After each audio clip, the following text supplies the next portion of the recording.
Welcome to the lecture series on computer organization. Today we will discuss about input-output organization.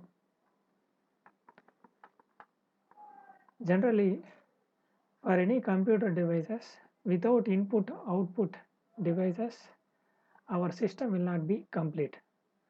With these input-output devices only,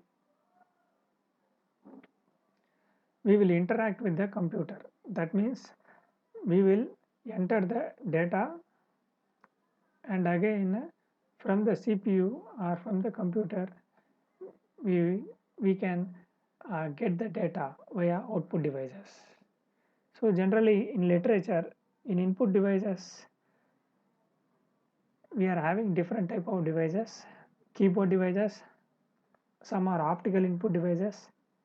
In some applications, it can be magnetic input devices like floppy disk, sometimes screen input devices like touch screen, light pen, mouse, just like what we are seeing in Android mobile phones. Sometimes analog input devices, that means in cases of embedded systems, mostly we will give input with the help of analog input devices. That means maybe some sort of sensors, temperature sensors, humidity sensors, like that. Coming to output devices, we are having different varieties of output devices depending on applications.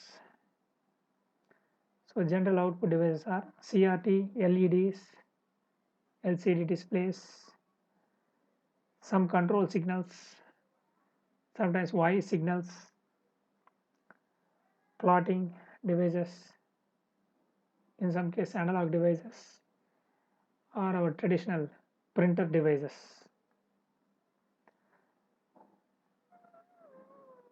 So after listing all these input output devices, now the question is how to connect both input devices and output devices with CPU. That is the first question commonly arises among the students. Now let us see.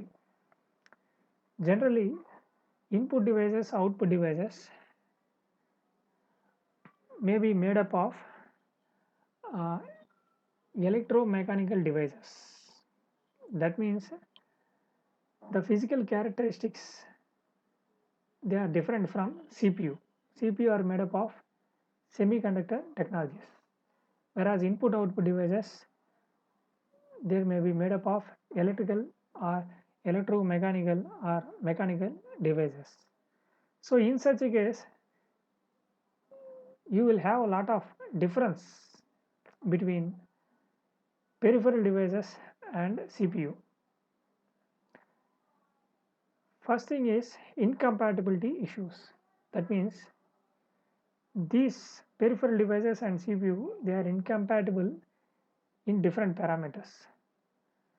Like data transfer rate, generally peripheral devices are very slow, usually slow when compared with CPU.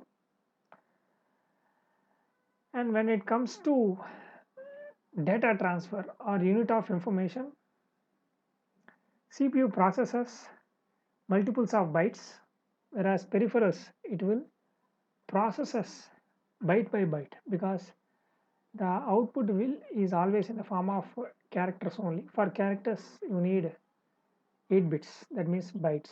So most of the peripheral devices are uh, in the form of bytes only. So that is also a incompatible issue. Another main thing is speed mismatch. Speed mismatch. CPUs are very faster, whereas peripheral devices are very slow. In such a case, how to match these two devices?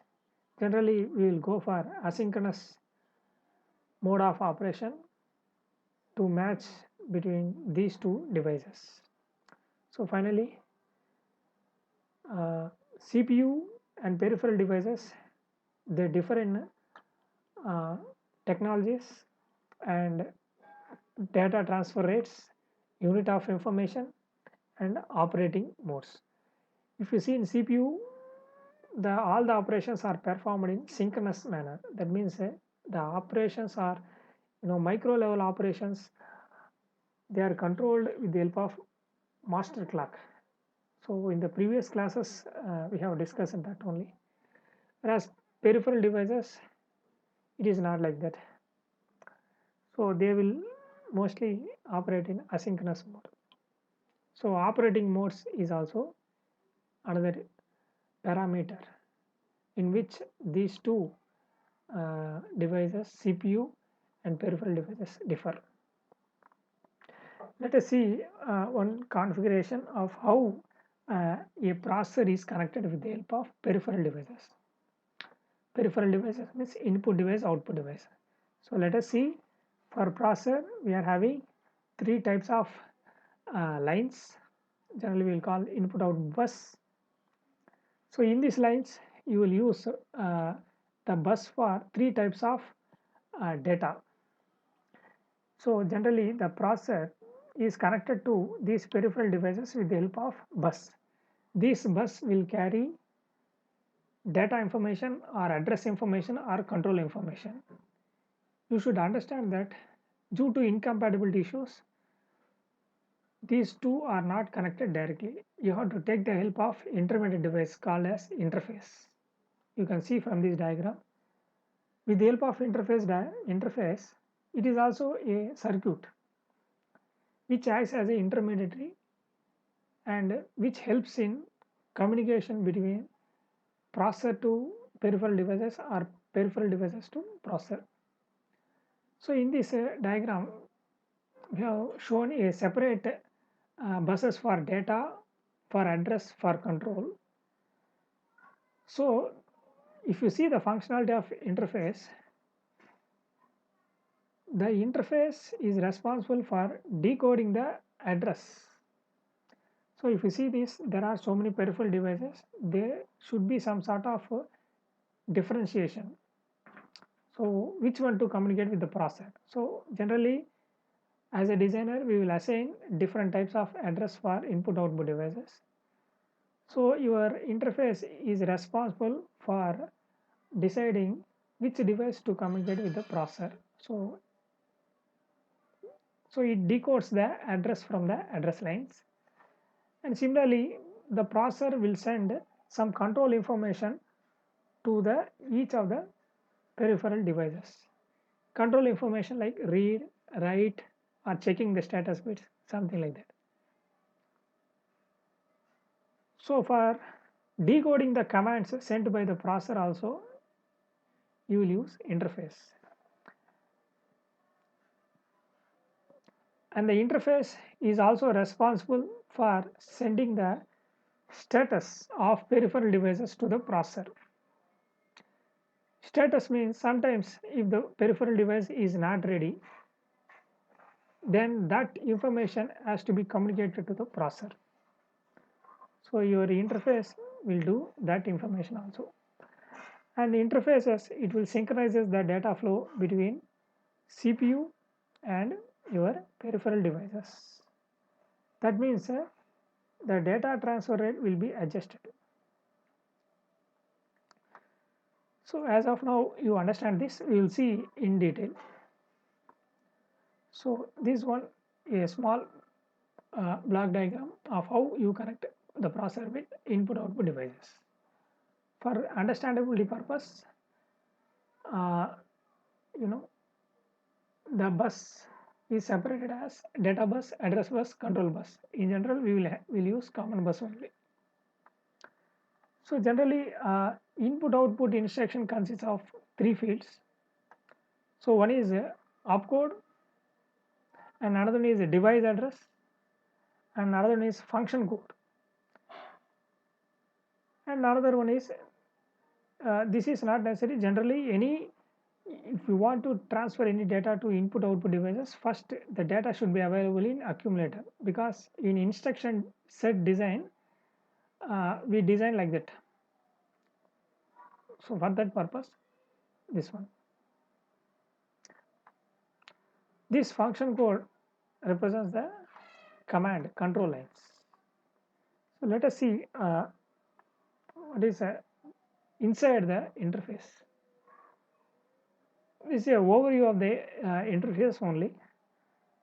The job of the interface is to get the data from the CPU or receive the data from the peripheral devices, and you have to store it in some buffer register. For that purpose this is used, and this circuit is used for finding the address, for understanding the address.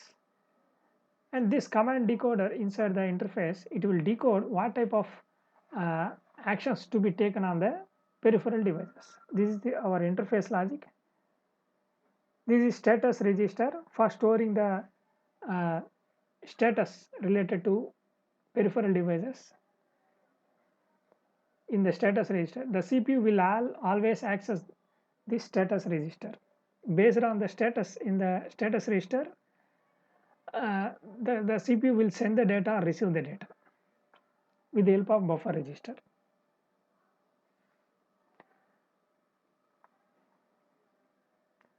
So now the question is whether we have to use single bus or common bus, dedicated bus or common bus. Here dedicated bus means uh, bus for connecting CPU and peripheral devices, and bus for connecting CPU and memory. That is a dedicated bus. That means you will have separate IO bus and memory bus. That is one type of architecture. And another one is to have a common bus. For that common bus, we will connect CPU, in peripheral devices, interfaces, and then memory. That is one way. But to reduce the circuit complexity, generally we will go for common bus system. That means you will have a common bus. For that common bus, you will connect peripheral devices and memory and CPU. Generally another thing is we will use the common control lines for both devices.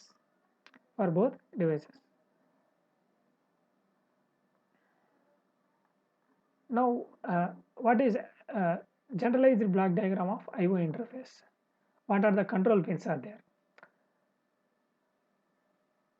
So in IO interface we are having some control pins CS, RS1, RS0, RD, WR. So CS means chip select for selecting the IO interface. RS0, RS1, it refers to selecting the register select. So generally we are having different types of registers inside the IO interface. You can see this: port A register, port B register, control register, status register. 4 types of registers available inside the IO interface. For selecting any one of the registers, we have to use these two control pins.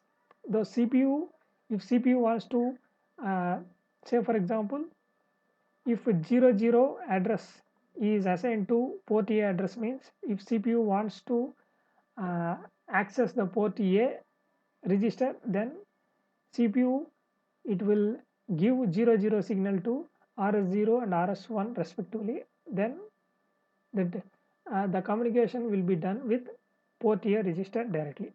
So for selecting any of these 3 types of register, this port A, port B register, and this is control register, and this is a status register. Register. Now see the signaling, code. For 00, port A register is selected. For 01, port B register is given. For 10, control register. For 11, status register. Here if you see this control register, when the CPU gives the command to a particular input output device, first it will be stored in the control register. With the help of control pins, the control command is stored in the control register. From here it is given to the IO device. Similarly, the status of IO device is always updated in the status register by the IO device. So if CPU wants to transfer the data to IO device, first the CPU has to check whether the IO device is ready or not. That information is there in the status register. With the help of RS1, RS0, CS, you will access the data in the status. Depending upon that, you decide whether you have to transfer the data or receive the data. So here RD refers to input output read, WR refers to input output write. Now coming to port A, port B register, you can use these two address for receiving the input data or transferring the output data. Also, you can receive the data or send the data.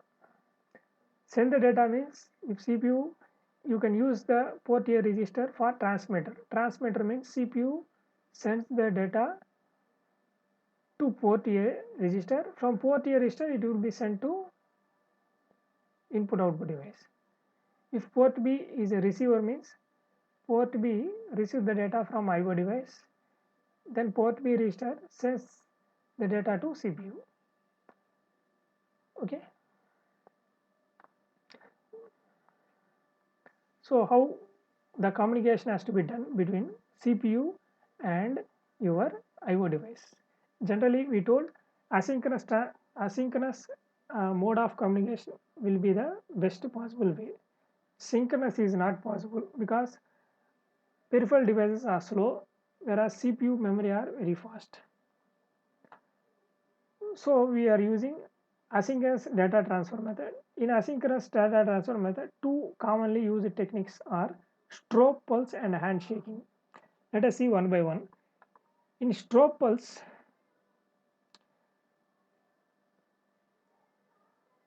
a single strobe control signal is sent to inform the receiver that we are sending the data. Let us suppose strobe control means in this asynchronous data transfer mode, you will have only two lines, two buses.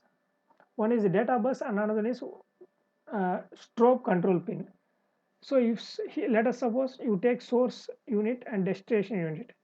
If source wants to send the data to destination, first the source puts the data on the data bus. After that, the source unit will enable the strobe pin. Then destination unit will understand the status of strobe pin and it will extract the data present in data bus. See, the same thing is represented in timing diagram. You can see this. First the source unit sends the data, valid data. After that it will send a strobe pulse. When the strobe pulse is received by the destination unit, it will decode the data in the data bus. This is one type of communication.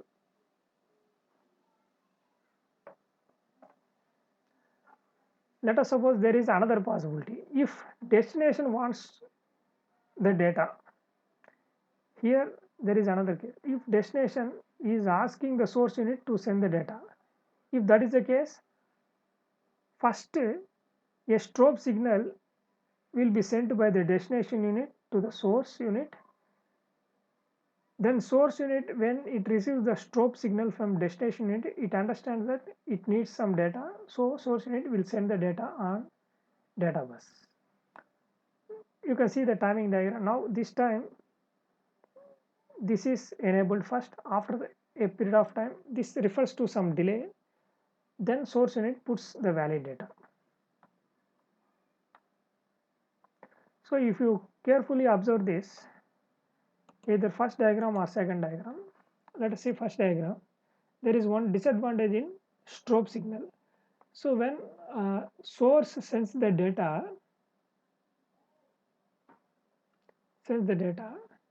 the source unit doesn't know whether the destination unit has decoded the data or received the data or not. Simply the source unit will send the data and it will activate the strobe signal. But the source unit does not know whether the destination unit is accepted the data or not. This is one disadvantage. Similarly, here also the same thing. Here the destination unit is sending the strobe signal and source unit is putting the data on the data bus. Here it is putting the data on the data bus, but the destination unit does not know whether the source unit has actually put the data on the data bus or not. That is a problem. That is a problem. So in order to rectify that, this protocol is used for communicating between two devices. Handshaking method. In handshaking method, a reply signal is sent. That means a certain type of acknowledgement signal is sent by the receiver to the source transmitter. Let us see how it is possible. Let us take two cases again. Again, source unit, destination unit. If source unit wants to send the data to destination unit, first the source unit will place the data on the data bus and it will enable the data bin. So this is represented as in this diagram. So when the destination unit sees whether the data valid pin is active, then it accepts the data. The destination unit accepts the data on the data bus, and at the same time it will send one acknowledgement signal in the form of data accepted. It will send the acknowledgement. This is called handshaking. And source send the data by activating the data valid pin. The destination unit sends the acknowledgement. In the strobe control method, that reply is not there, acknowledgement is not there. Here it is acknowledgement is there. Data accepted pin is activated. That signal is sent to the source unit. When the source unit sees the data accepted signal, it will immediately disable the data valid signal, and at the same time it will remove the data on the data bus. It will invalidate the data valid signal and it will invalidate the data on the data bus.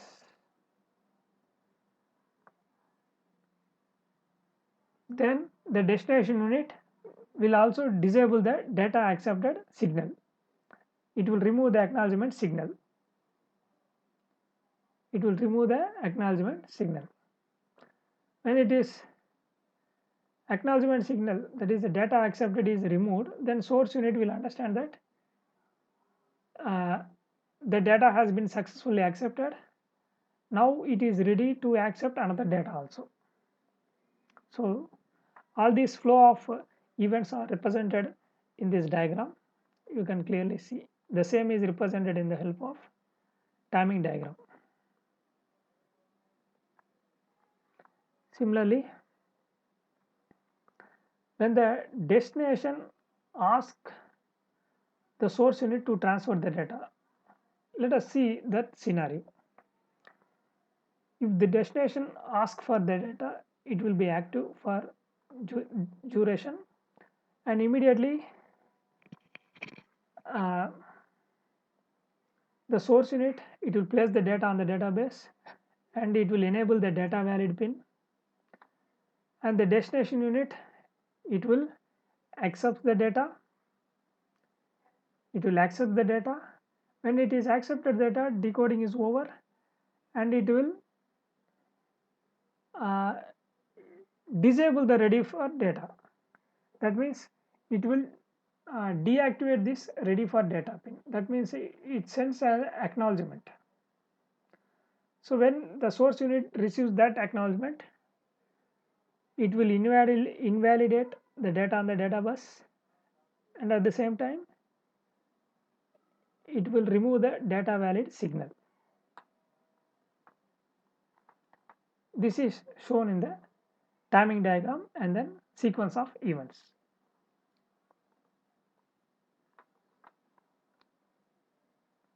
So now the communication, how the communication is transferred between input output device with CPU. Generally the communication within the CPU are done in parallel mode, that means parallel type of transformation, whereas the communication between CPU and input output devices are in serial order. That means the data is transferred or bits are transferred in one after another. So in this manner, before transfer of bits, a start bit is appended, a stop bit is appended. So generally start bit is the value of start bit is it will be 0, logical 0. Similarly the stop bits is consecutive ones, triple ones, consecutive triple ones, logical ones. So if a data is started by the started bit, then the next 8 bits correspond to the actual data. When the data is over, it is followed by stop bits. So again there is a differentiation within ones between the data bits and the control bits, start bit and stop bits or control bits. Okay, with the help of encoding the symbols. Okay, with the help of different encoding mechanisms, you will differentiate the control bits and this data bits. Now we will commonly use type of interface is universal asynchronous receiver transmitter. So it is also an interface, but the difference is you will have shift register. Here if you see the port A register, instead of port A register you will have a transmitter register plus shift register. Similarly for port B register you will have a receive register, shift register. This transmitter register is for transmitting the data from CPU to input output device. This receiver plus shift register is for receiving the data from IO device to CPU. Remaining control register, stator register, the functionality of control register and stator register is same as the normal interface. So for this, the control pins for this UART is chip select, register select, IO read, IO write. So from this truth table,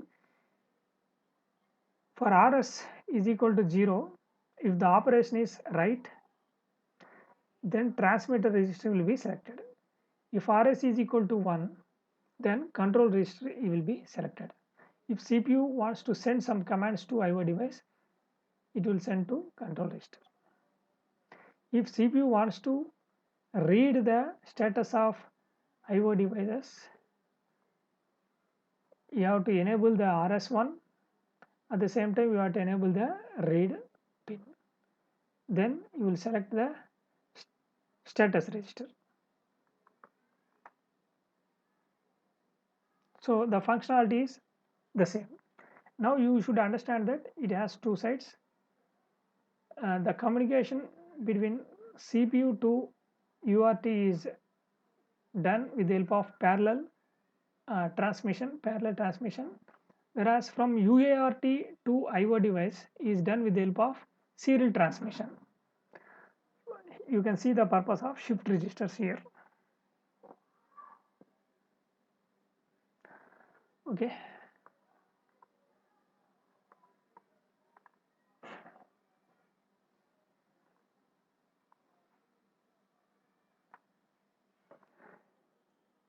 Now we will study what are the different types of modes of transfer. What are the different ways of the data transfer between CPU or memory with peripherals. So three types of transfer modes available in CPU and IO. One is program controlled IO, second one is interrupt initiated IO, third one is DMA, direct memory access. First we will study about the first data transfer mode, that is program controlled IO. So for this purpose you can use this interface. Let us suppose this interface is having just data register and status. This is enough. So in this program controlled IO, you write the assembly language program for checking the status of input output devices. That means your CPU, it will always checks the status register. If the status register is okay, if it gives satisfactory condition, then only the CPU will interact with the IO devices. This interaction will be done with the help of data register. Let us take one condition. Say for example, if the CPU wants to read the data from IO devices. Let us see the flow diagram. So here the transfer mode, the communication then is done with the help of software mode. Let us see how it is possible. The CPU, you have to write the program in such a way that the CPU should read always the status register and check the flag bit. Here if the flag bit is 0, that means the input output device is not ready to send the data. So again the CPU will always checks this. If it finds that F is 1, that means the IO device has successfully sent the data to IO interface. IO device send the data to IO interface and that will be stored in this temporary data register. When the data is stored in the data register, then F is equal to 1. The flag bit contains 1. If flag bit contains 1, you should write the program in such a way that you read the data from the data register. You write the data, you read the data from the data register. From this you can store it in the memory or you can directly process. If the operation is completed, if the operation is successfully completed, then you can go with main program execution. If the operation is not complete, then again the CPU has to check the status of flag bits. Sometimes why you need to put this loop means sometimes the IO device has to send multiple data. In such a case, you need to always check the flag bit again and again. Once all IO transfer is over, then only you should come out from this loop. So all these things you have to write this logic in a program. Then only the CPU will check it and it will access the data from IO device.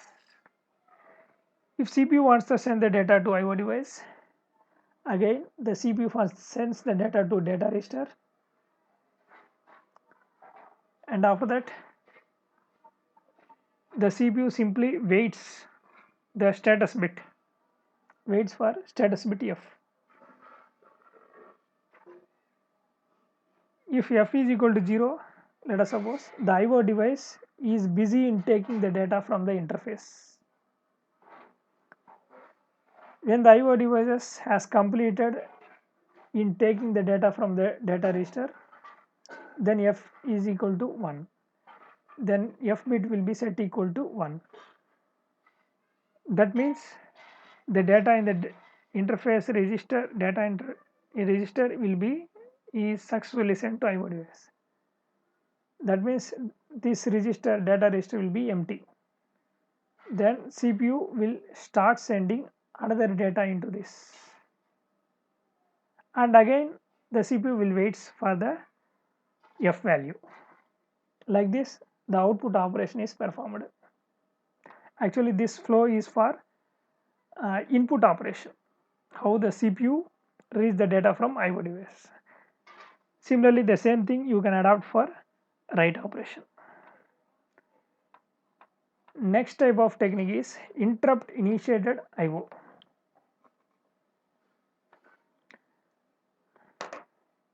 Here in this interrupt initiated IO, the CPU will not wait for uh, IO device to complete IO operations.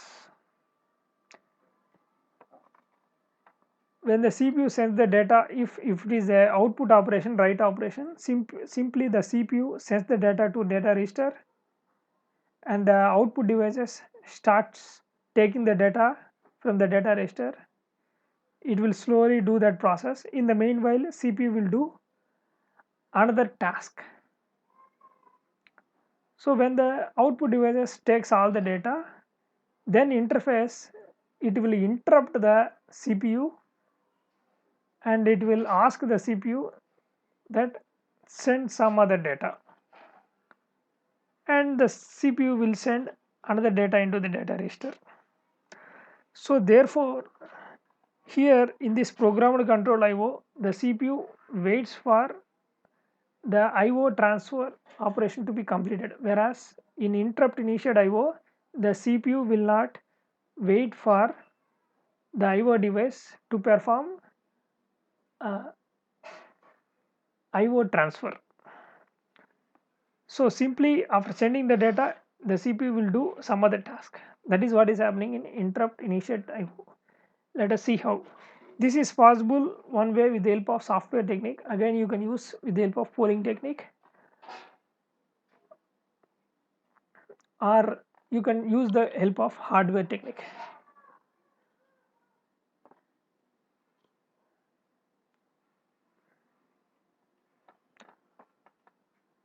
So now the other case is if more than one devices wants to interrupt the CPU, then what we have to do?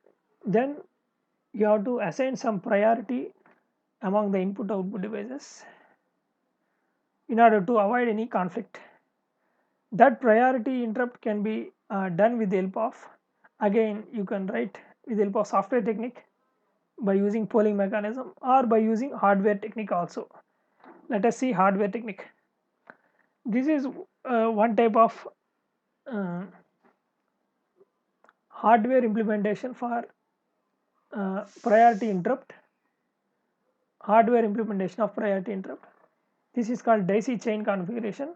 In this daisy chain configuration all the input output devices are arranged in a chain manner, and the interrupt request signals are all connected to the interrupt pin of the CPU, and the interrupt acknowledgement signal is connected to PI, and the PO, this is output signal, is again connected to PI of next device. Similarly the PO of device 2, that means it is a acknowledgement signal, it is connected to input of third device and so on. So whenever any one of the device tries to interrupt the CPU, then CPU will send the acknowledgement signal in this direction. Each device receives the interrupt acknowledgement signal. If the device, a particular device which caused the interrupt has received the interrupt acknowledgement signal, then it will send its address, interrupt service routine address, to the CPU. If a particular device doesn't send the interrupt request, if it receives a interrupt acknowledgement signal, simply it will be passed on to next device. So again the next device it will check whether the interrupt acknowledgement is due to its own interrupt request or not.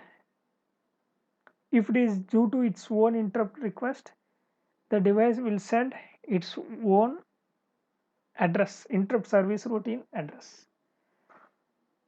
So here the interrupt service routine, why it is sending to CPU means the CPU will go to that address.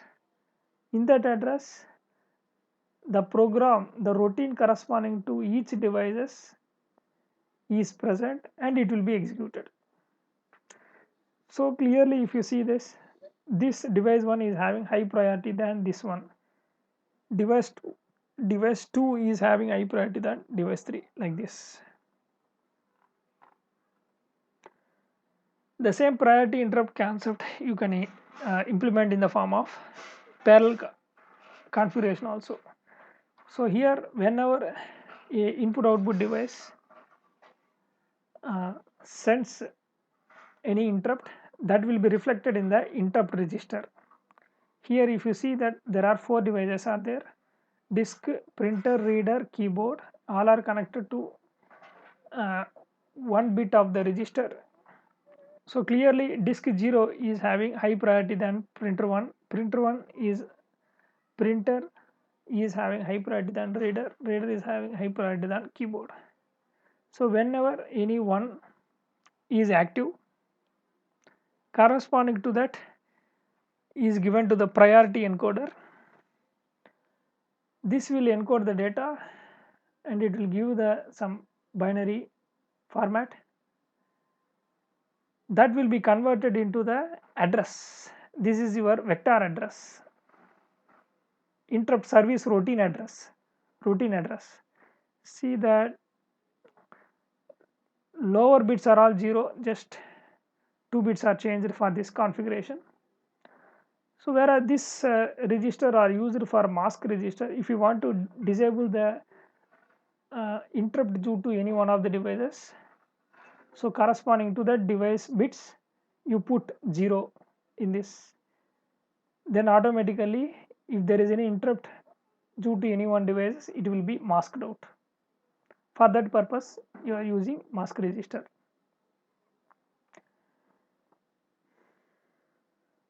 Now let us see the truth table for this. You can see this I0, I1, I2, I3, I0, I1, this is I0, I1, I2, I3. If I0 is 1, so whatever the inputs are present in I1, I2, I3, you will get 0, 0 in this location only. That is a specialty of priority encoder. If 0, 1, if 1 is activated in I1 and whatever the input may be in I2, I3, you will always get 0, 1. Similarly 1, 0, similarly 1, 1. So that means only high priority devices are given importance. Corresponding to that, the address is generated in this bus buffer. With this address, you will go to the ISR routine and the CPU starts executing. So to enable this bus buffer, we are using two types of pins, IEN and IST. IEN refers to interrupt enable. So if you want to switch off all the interrupts, you can do with the help of enabling this bit or disabling this bit. Similarly, IST. IST refers to unmaskable interrupt has occurred. If there is any unmasked interrupt is there, then it will enable. So this is the truth table for this. Based on this truth table, the address is generated. Now let us see what is happening in the interrupt cycle. So we will see with the help of diagram.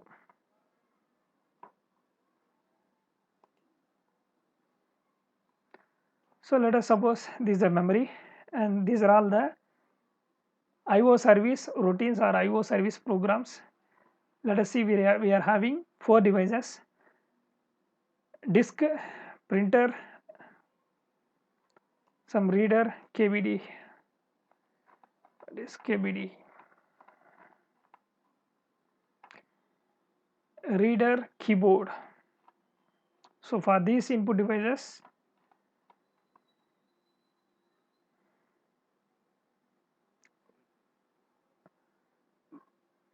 service routines are there. Let us suppose you are having main program. At the bottom of the main memory, you have implemented the stack. Let us see the sequence of steps. Let us suppose this is your program, this is your main program.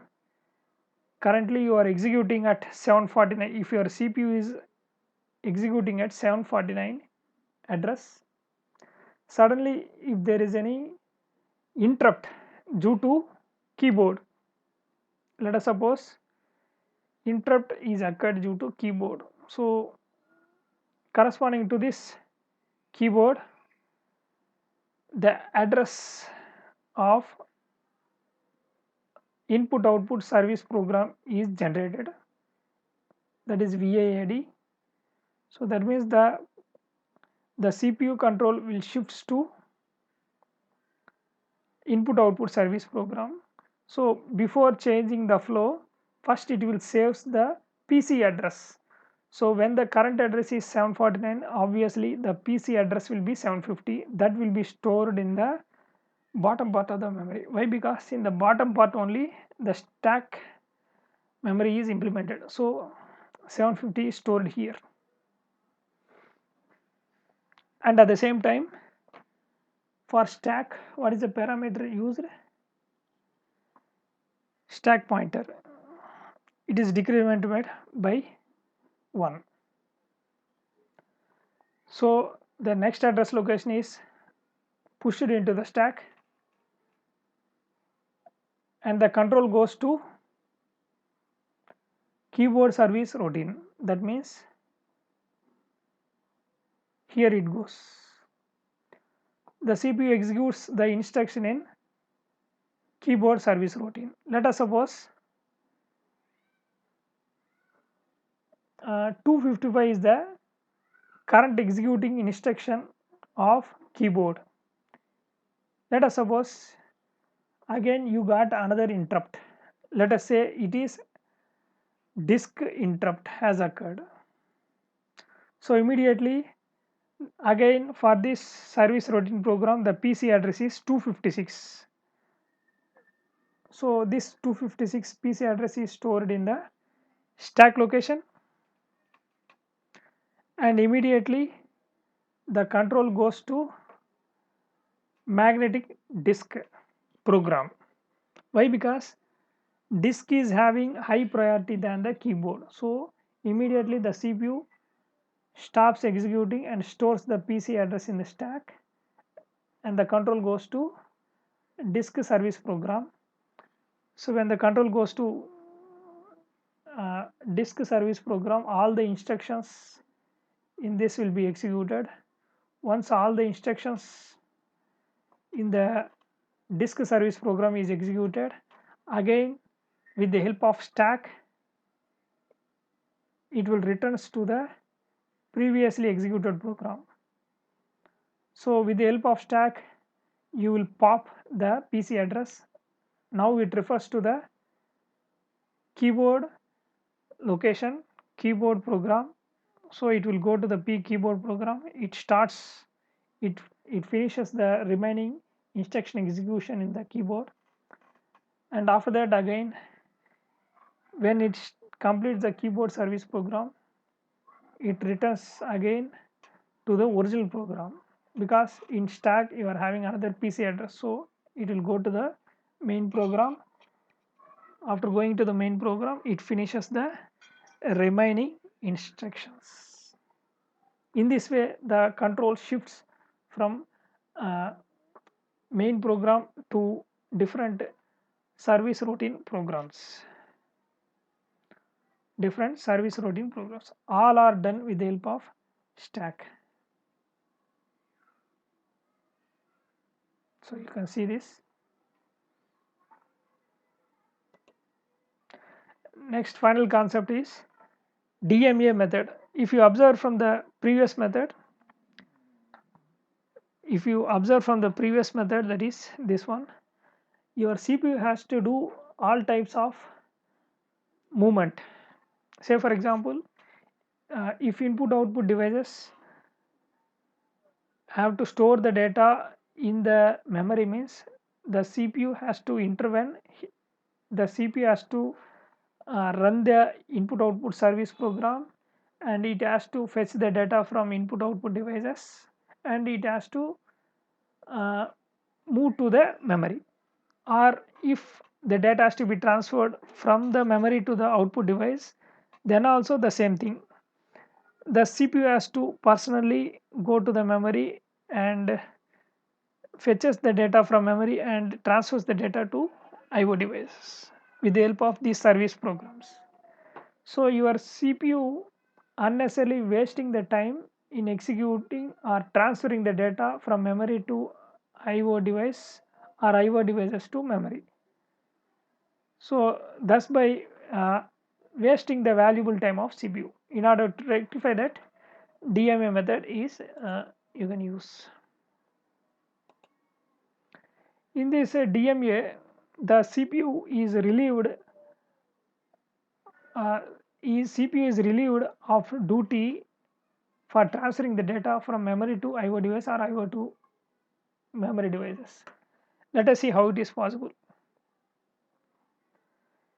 First, let us learn about what are the control pins are there. This is the control pins for CPU. This is the control pins for DMA controller. This is also one type of interface. So we all know what are the control pins in the CPU. Here to have DMA mode of transfer, the CPU needs to accommodate this additional pin. Bus request, bus granted. Bus request, bus granted means if DMA requests the bus, means the CPU has to grant. If the CPU grants the bus, means it will be done with the help of this control pin. That means the CPU will temporarily gives the data bus to the DMA controller. The DMA controller will use that bus. So remaining these two are extra pins, okay, for supporting the DMA transfer. Remaining are all same: read pin, write pin, address bus, data bus. Okay, now coming to DMA controller, we are having a DMA select chip, register select. Here we are having different types of registers. Address bus refer.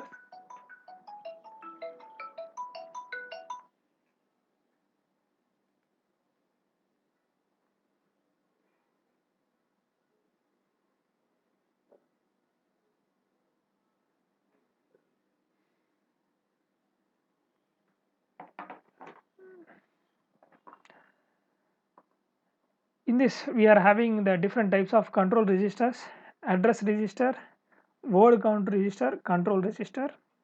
Here this is data bus buffers. So now coming to one by one. So here the registers, we are having four types of registers. This data bus buffers, this is for storing the data from CPU or from input output devices. You can use for transmission or receive purpose. This is for storing the address, and this is for storing the address, memory address location, from where you have to transfer the data or from where you have to store the data. This address register.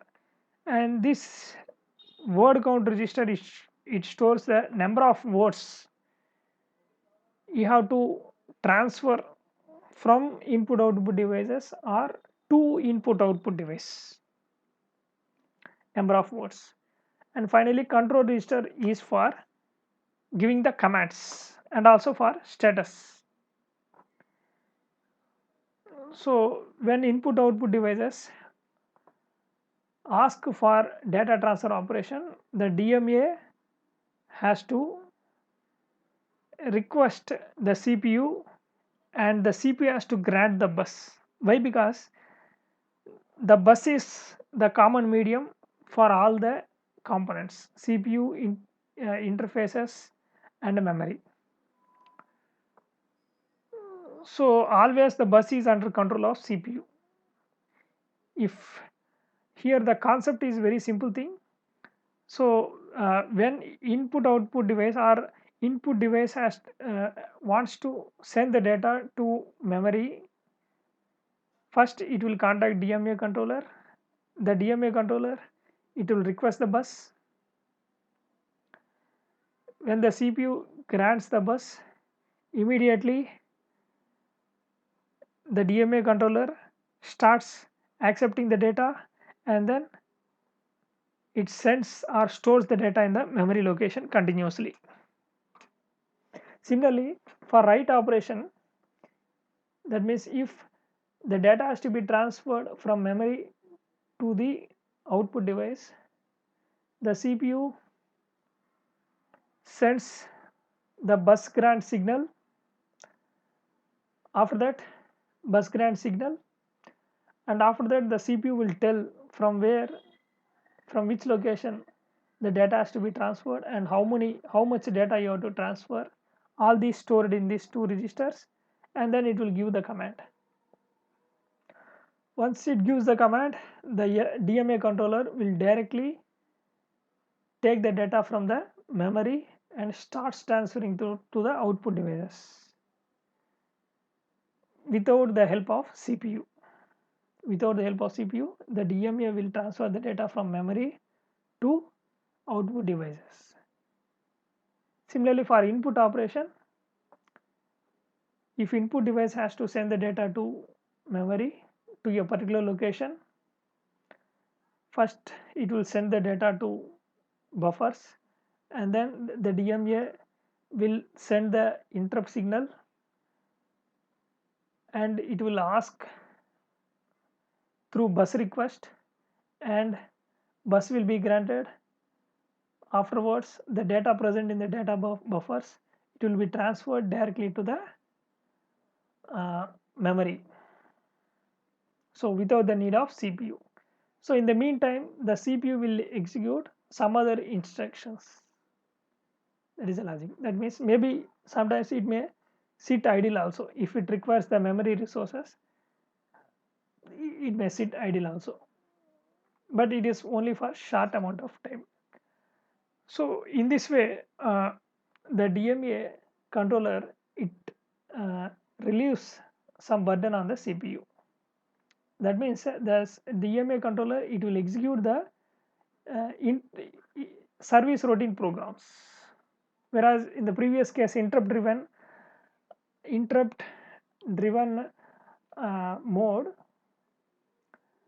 the CPU is executing the input output service routines, whereas here DMA controller executes all these things.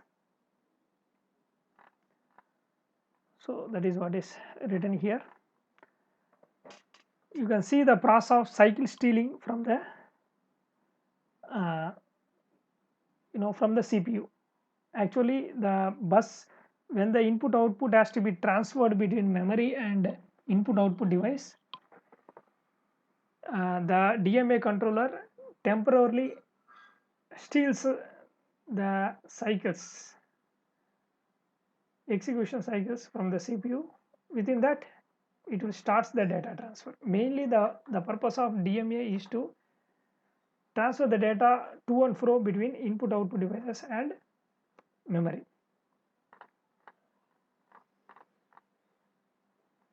So finally, the connection, how the connection between CPU and main memory and input devices are connected. So this is a very simple diagram. We already seen the control pins for CPU: bus grant, bus request, read, write, address, data pins.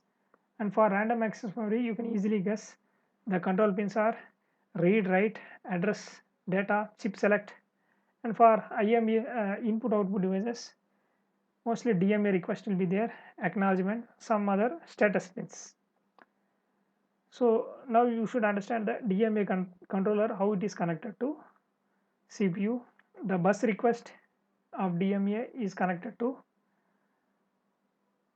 bus request pin of CPU, bus grant of CPU is given to bus grant of DMA controller, and the interrupt pin of DMA is connected to input interrupt of CPU. And finally, the read write address pin, data pin are connected to the exact locations as per the meaning. Similarly, the same connection you can give to the RAM also. So in this, we can use for DMA, we can use a memory mapped IO. That means you can share a common address space among RAM input output devices. Okay. So this is a rough block diagram of how to connect three different components.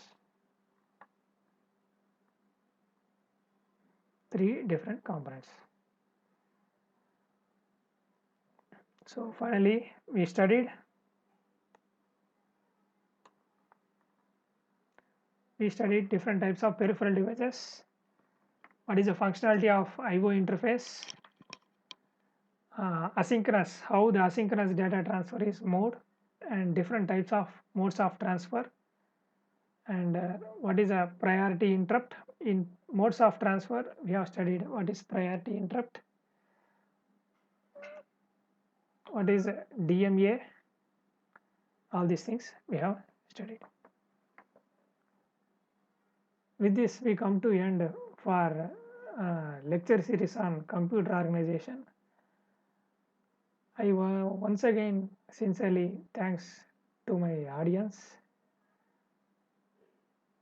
to my Almighty God, for giving this opportunity in delivering the content to you successfully.